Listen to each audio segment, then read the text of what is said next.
ಕಾರ ಹುಣ್ಣಿಮೆಯ ಕರ್ನಾಟಕದ ರೈತಾಪಿ ವರ್ಗದವರು, ವಿಶೇಷವಾಗಿ ಉತ್ತರ ಕರ್ನಾಟಕದಲ್ಲಿ ಅತ್ಯಂತ ಸಡಗರ ಮತ್ತು ಸಂಭ್ರಮದಿಂದ ಆಚರಿಸುವ ಪ್ರಮುಖ ಕೃಷಿ ಹಬ್ಬವಾಗಿದೆ. ಮುಂಗಾರು ಮಳೆ ಆರಂಭವಾಗಿ ಬಿತ್ತನೆ ಕಾರ್ಯ ಶುರುವಾಗುವ ಸಮಯದಲ್ಲಿ ಜ್ಯೇಷ್ಠ ಮಾಸದ ಹುಣ್ಣಿಮೆಯಂದು ಇದನ್ನು ಆಚರಿಸಲಾಗುತ್ತದೆ.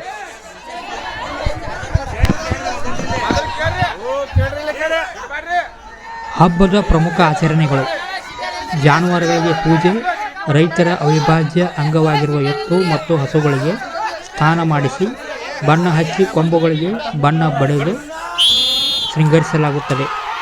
ಕರಿ ಹರಿಯುವುದು: ಹಬ್ಬದ ಮುಖ್ಯ ಆಕರ್ಷಣೆ ಎಂದರೆ ಎತ್ತುಗಳು ಓಡಿಸುವುದು ಅಥವಾ ಕರಿ ಹರಿಯುವ ಸ್ಪರ್ಧೆ. ವಿಶೇಷ ಭೋಜನ: ಸಿಹಿ ಅಡುಗೆಗಳನ್ನು ಹೋಳಿಗೆ, ಕಡುಬು ಮಾಡಿ ದೇವರಿಗೆ ಮತ್ತು ಜಾನುವಾರುಗಳಿಗೆ ನೈವೇದ್ಯ ಮಾಡಲಾಗುತ್ತದೆ. ಮಳೆ ಬೆಳೆ ಭವಿಷ್ಯದ: ಈ ಹಬ್ಬದ ಆಚರಣೆ ಹಾಗೂ ಎತ್ತುಗಳ ನಡುವೆ ನೋಡಿ ಈ ವರ್ಷ ಮಳೆ ಮತ್ತು ಬೆಳೆಯ ಬಗ್ಗೆ ಹಿರಿಯರು ಭವಿಷ್ಯ ಹೇಳುತ್ತಾರೆ.